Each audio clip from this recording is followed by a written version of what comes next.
시작할게요.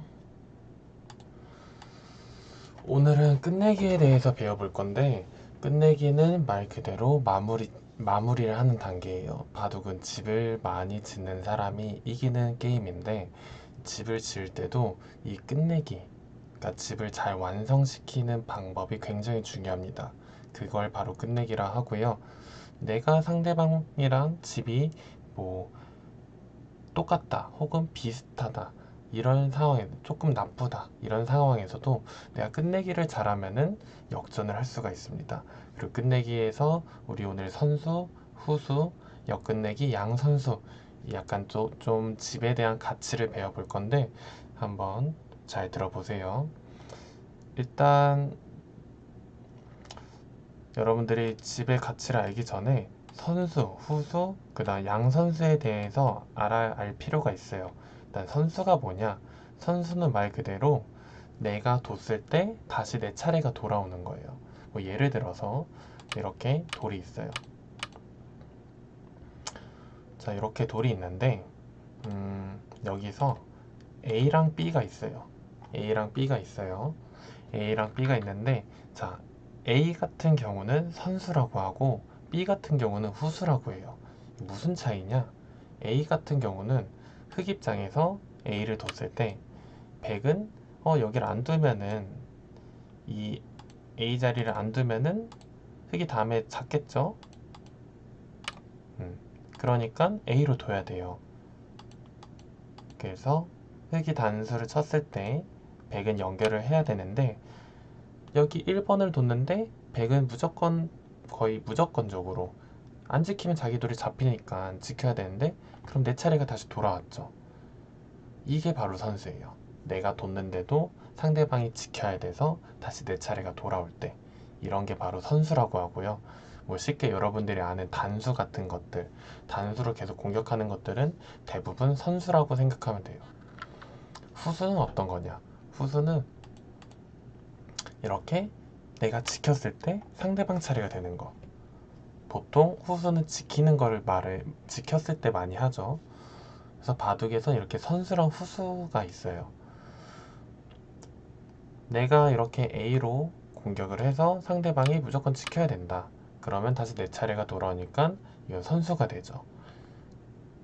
반대로 어, B로 지키면은 백돌이 뭐 위험하지 않으니까 내가 지킬 필요가 없으니까 여기 주변이 아니라 다른 데다 둘 수도 있는 거예요. 그러면 1번을 두었을 때 백이 여기 주변을 두지 않고 백이 다른 곳을 둘 수 있는 권리가 생기니까 이런 거는 후수라고 하고요.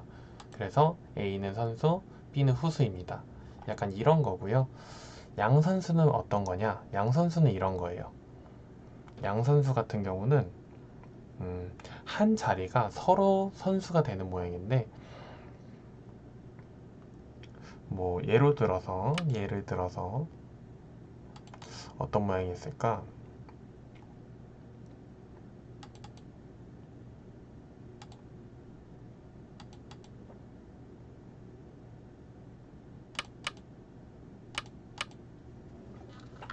양 선수 같은 경우는 이제 끝내기에서 선생님이 알려줄 거예요. 양 선수 같은 경우는 어떤 저런 단수 모양으로 물론 만들 수는 있겠지만 좀 만들기가 조금 모양이 애매해가지고 끝내기에서 설명을 해줄 거고요. 보통 저런 누구 돌을 잡거나 아니면 공격하는 모양에서는 잘 생기지 않아요. 약간 끝내기 집 마무리하는 단계에서 양 선수 모양이 많이 생기고 자, 좀 여러분들이 이해하기 쉽게 선생님 집을 한번 간단하게 만들어 볼게요. 이 기준으로. 자, 흙집은 뭐, 요렇게. 자, 요렇게 놨어요. 흙집은 요렇게 놨고, 백집은 요렇게 놨어요. 자, 요렇게 집이 났는데, 자, 여기서, 이렇게 두고, 흙이 여길 둬서, 이렇게 서로 집이 나면은, 물론 사이좋게 집이 나면 좋겠지만 아무래도 집을 더 많이 짓는 사람이 이기는 게임이기 때문에 이렇게 사이좋게 집을 짓지 않아요. 그래서 내 집은 어차피 똑같지만 상대 집을 줄여야지 하고 이렇게 집을 없애러 갈 거예요, 백이. 그러면 여기가 뚫리면 안 되니까 이 A 자리로 뚫리게 되면 안 되니까 흙은 A로 막아줄 겁니다. 그럼 백은 단수니까 연결을 해주고 흙은 또 똑같이 끊어서 단수 있죠. 끊어지는 약점이 있으니까 여기를 안 지키면 다 잡히게 돼요. 일선은 죽음의 사망선, 사망선이기 때문에 죽음의 선이기 때문에 이렇게 잡히면 안 되니까 연결을 시켜줄 거예요. 또 A 자리로. 그러면은 아까는 사이좋게 집이 났는데 이제는 흙집이 두 집이나 줄었죠. 이렇게 끝내기를 해줄 건데, 자, 100이 1번으로 두고 2번 두고 3번 두고 4번 뒀어요. 흙이 100이 분명 100차례라서 100이 뒀는데 다시 100차례로 돌아왔죠. 이런 게 바로 선수 끝내기입니다. 근데 양선수는 어떤 거냐? 반대로 이 모양에서 반대로 흙이 똑같이 끝내기를 했을 때, 흙이 젖혀서 끝내기를 했을 때 상대방을 마늘모로 공격하는 모양이 젖힘이었죠. 젖혀서 끝내기를 했을 때 백도 똑같이 지켜줘야 돼요. 그래서 이러면은 흑도 선수죠. 그래서 흑백 서로 같은 모양에서 이런 모양에서 흑이 두던 백이 두던 이 자리는 A, B는 누가 두던 선수예요. 그래서 양쪽에서 선수구나. 그래가지고 양선수 끝내기라고 합니다. 너무 쉽죠? 강의가 이러고 끝났으면 너무 수업이 이렇게 끝났으면 너무 좋겠지만 조금 추가적으로 설명을 더 해줄게요. 집의 가치를 배우는 시간이라서 일단 우리가 이런 끝내기를 배우는 이유는 집에 대한 가치를 알아야 되는 건데, 자, 집에 대한 가치를 어떻게 계산을 하냐, 그걸 바로 지금 알려드릴 겁니다. 선생님이 알려줄 거예요. 역끝내기도 아직 안 알려줬고요. 생각해보니 일단은 집을 계산을 할 때는 역끝내기부터 알려줄게요. 역끝내기 같은 경우는 뭐 여기 백돌이 있어요. 이런 모양에서 백돌이 여기 있어요. 그리고 자, 이런 모양에서는 흙이 뒀을 때 흙이 아까 여기 젖히는 곳 이 자리를 뒀을 때 흙이 두고 백이 두고 흙이 뒀어요. 그럼 흙은 후수 끝내기죠. 흙이 둬서 100차례가 됐으니까 후수 끝내기. 근데 백이 만약 먼저 뒀다. 그러면은 백이 두면 선수 끝내기죠. 그쵸? 보통 선수 끝내기는 그러니까 이런 모양에서 한 명은 후수고 한 명은 선수다 하면은 바둑에서 물론 흙이 둘 차례도 있고 백이 둘 차례도 있겠지만 물론 다른 곳 둘 곳도 많겠지만 백이 두면 선수고 흙이 두면은 후수예요. 그럼 백이 둘 확률이 높을까요? 흙이 둘 확률이 높을까요? 당연히 백이 둘 확률이 높겠죠. 백은 언제든지 둬도 내 차례가 다시 돌아오는데 흙은 내가 두면은 상대방 차례가 되니까 백 입장에서는 부담이 없지만 흙은 부담이 있잖아요. 그래서 이런 모양은 보통 한 명이 후수고 한 명이 선수면은 선수인 사람이 이젠 이런 식으로 진행이 된다고 생각을 하는데, 이런 모양에서 흙이 역으로 끝내기를 한 거예요. 원래는 백이 젖혀 이어가지고 아까처럼 백이 여기를 둬서 이렇게 백이 끝내기를 해야 될 자리인데 역으로 흙이 후수지만 흙이 역으로 끝내기를 해버렸네? 이런 게 바로 역끝내기입니다. 알겠어요?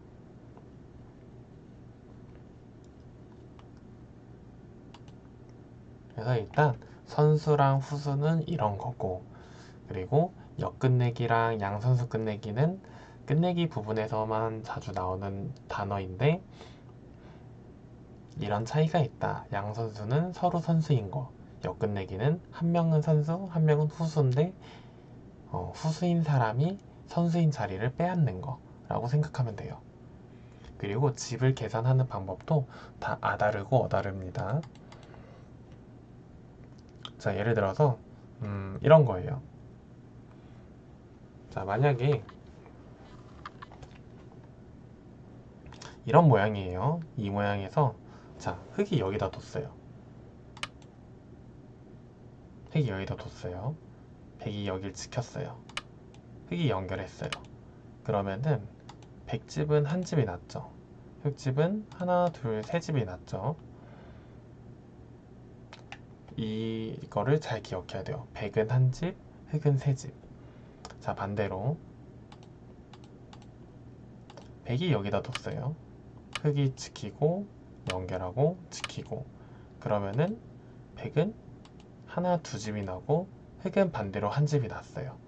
그러면 여기 끝내기의 집에 대한 가치에 대해서 설명을 해주는 건데, 자, 이런 거 같은 경우는 흙은 아까 세 집이 있었는데 한 집으로 줄었죠. 그럼 두 집이 없어졌어요. 백은 한 집이 있었는데 한 집이 더 생겼어요. 한 집이 더 불었죠. 그럼 여기에 끝내기의 가치는 세 집짜리 끝내기가 되는 거예요. 이게 무슨 말이냐? 내가 상대방보다 두 집을 분리했는데 저기 끝내기를 하면은 역전을 할 수가 있다는 거죠.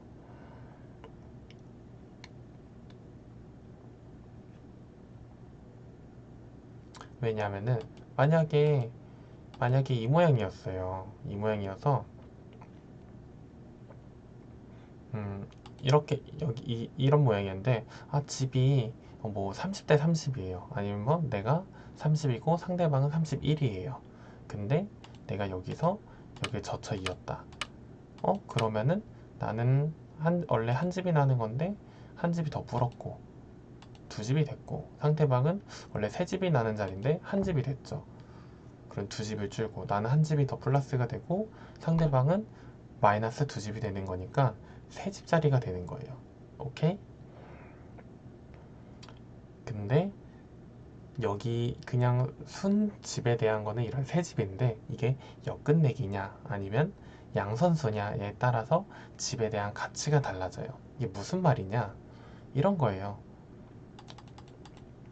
쉽게 역끝내기는 곱하기 2를 해주고 양선수는 곱하기 4를 해줍니다. 자, 흙이 젖혀 있거나 흙이 젖혀 있거나 백이 여길 젖혀 있거나, 사실 똑같은 세 집이에요. 백이 둬도 세 집, 흙이 둬도 세 집. 하지만 원래 가치로 봤을 때 백이 더 둘 확률이 높았죠. 근데 그 자리를 흙이 역으로 뒀죠. 그러면은 이런 거는 가치가 약간 두 배로 뻥튀기가 돼요. 물론 이걸로 집이 여섯 집이 늘어나는 건 아니지만 저기 젖혀 있는 수는 흙이 뒀을 때는 여섯 집에 대한 가치가 있다. 이렇게 계산이 되는 거예요. 너무 어렵죠?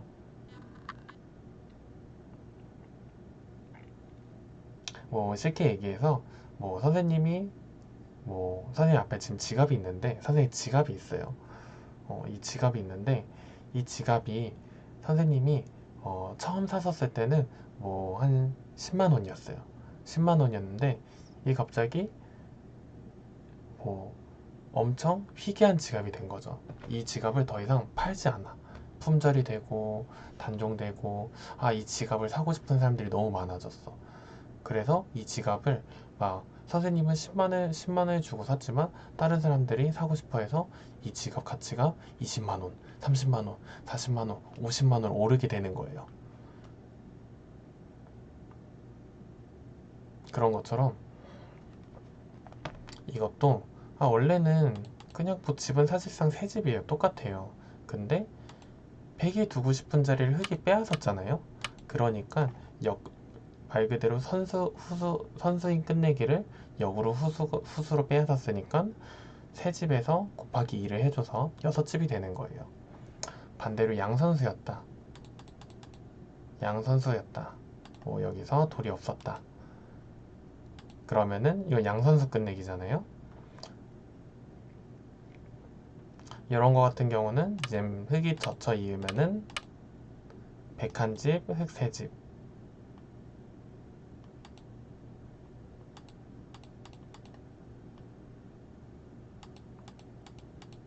백이 여길 젖혀 이으면은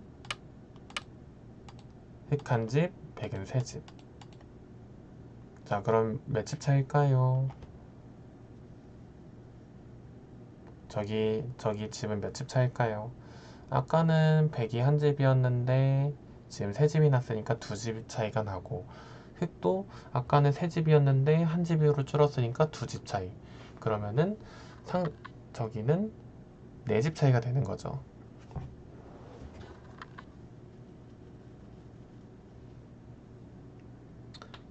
그래서 네 집 차인데 서로 끝내기를 선수로 할 수 있는 양선수 끝내기니까 곱하기 4를 해서 4, 4, 16, 16집의 가치가 있다. 그래서 좀 어려워요. 사실 역끝내기라 양선수의 뭐 집에 대한 가치는 뭐 이렇게까지 자세하게 알 필요는 없는데, 여러분들한테 바둑 끝내기에서는 선수라는 끝내기가 있고 후수라는 끝내기가 있고 역끝내기라는 끝내기가 있고 양선수라는 끝내기가 있다. 그리고 집에 대한 가치가 있는데, 어 그냥 다른 건 상관없어요. 뭐 후수 끝내기는 그냥 그 집만 세주면 되는데, 선수 끝내기 선수 끝내기랑 후수 끝내기 중 선수랑 후수 끝내기는 상관이 없는데, 역 끝내기 같은 경우는 그 집에 대해서 곱하기 2를 해주고 양선수 같은 경우는 곱하기 4를 해준다. 이런 거예요. 자, 이제 어려운 걸 했으니까 좀 쉬운 걸로 넘어가서 집에 대해서 약간 조금 더 추가적으로 설명을 해준다면은, 자, 우리가 원래 집이라고 할 때 이렇게 막혀 있으면은 이걸 집이라고 했어요. 그쵸? 좀 가운데다 놓을게요.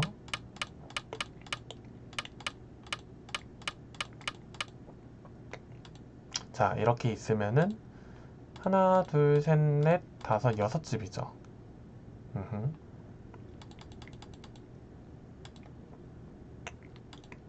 근데 만약에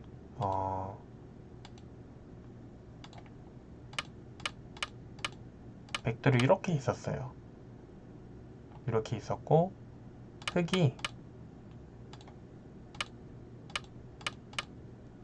여기서 이 6점을 잡았어요. 그러면은 이 집은 몇 집일까요? 6집? 6집처럼 보이지만 6집이 아니에요. 이건 또 뭔 소리냐고요? 이상한 소리 아니에요. 이제 선생님이 설명해 줄 겁니다. 흙이 집은 하나, 둘, 셋, 아이고야. 다시. 이거 안 없어지는구나.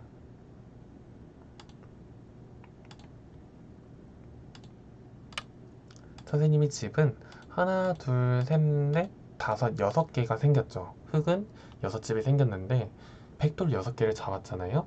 그래서 내가 잡은 돌로는 나중에 상대방 집을 없앨 수가 있어요. 그러니까 6개를 잡으면은 내 집 생긴 거 6개 더하기 내가 잡은 돌 6개 더해주는 거예요. 그러면 몇 집이에요? 6 더하기 6은 12. 12집이 되는 거죠. 이해했어요? 그래서 쉽게 내가 잡은 돌 같은 경우는 두 집으로 계산해주면 계산할 때 엄청 쉬워요. 두 집으로 계산해주면 너무 쉽고, 자, 그러면은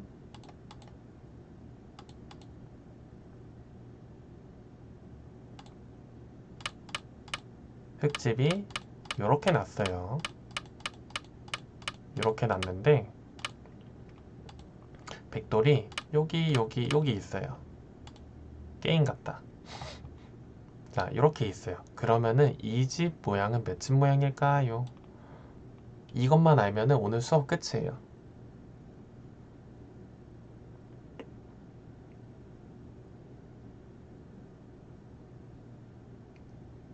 자, 이 정도면은 충분히 시간을 준 것 같으니까 정답을 이제 알려줄게요. 선생님 방금 전에 그랬죠? 돌을 하나 잡는 거는 두 집짜리다. 왜냐? 내 집도 생기고 상대방 집을 없앨 수도 있기 때문에 그냥 쉽게, 내가 돌을 3개 잡았네?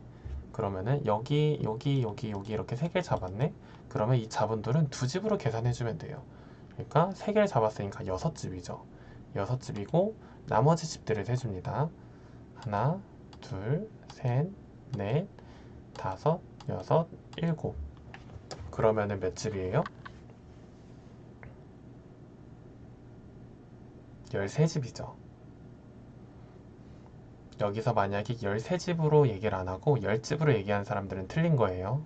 13집이 정답입니다. 흙은 잡은 돌은 이렇게 내가 잡은 돌은 어차피 이 돌은 내가 가만히 있어도 나중에 가져갈 수가 있어요. 백이 도망쳐서 두 줄 만들어서 살릴 수가 없으니까. 그래서 내가 언제든지 잡을 수 있는 거라서 내 거니까 백돌이 죽은 돌이거든요. 내 집 안에 있으니까. 그러니까 저건 내가 잡은 돌인데 이런 잡은 돌 같은 경우는 두 집으로 계산을 해줘요. 그래서 흙집이 뭐 흙집 나무 빈 공간부터 하나, 둘, 셋, 넷, 다섯, 여섯, 일곱 집인데 세 개 잡았네. 하나당 두 집짜리니까 세 개면은 여섯 집. 그래서 7 더하기 6은 13 이렇게 계산해 주는 거예요. 이게 집을 계산하는 방법이고 집에 대한 약간 개념을 알 수 있는 거예요, 여러분들이. 단순히 내가 백돌 3개를 잡고 흙집 모양이 10개가 생겼으니까 10집이네 하는 게 아니라 내가 백돌 3개를 잡고 흙집 모양이 10집 모양이 있으니까 내가 잡은 돌 3개도 더해줘서 전 13집이네 이렇게 계산을 해주면은 여러분들은 집에 대한 가치를 조금 더 잘 알 수 있는 거죠. 그래서 아까 역 끝내기 양선수 막 이거는 곱하기 2를 해줘서 몇 집이고 이거는 곱하기 4를 해서 몇 집입니다. 이거는 몰라도 되지만 이렇게 내가 2개를 잡으면은 내 집이 되는 거고 사실상 내 집짜리인 거고 내가 5개를 잡으면은 내가 10집이 생기는 거고 이 정도의 개념은 알고 있어야 돼요. 알겠죠? 그래서 오늘 수업은 여기서 끝.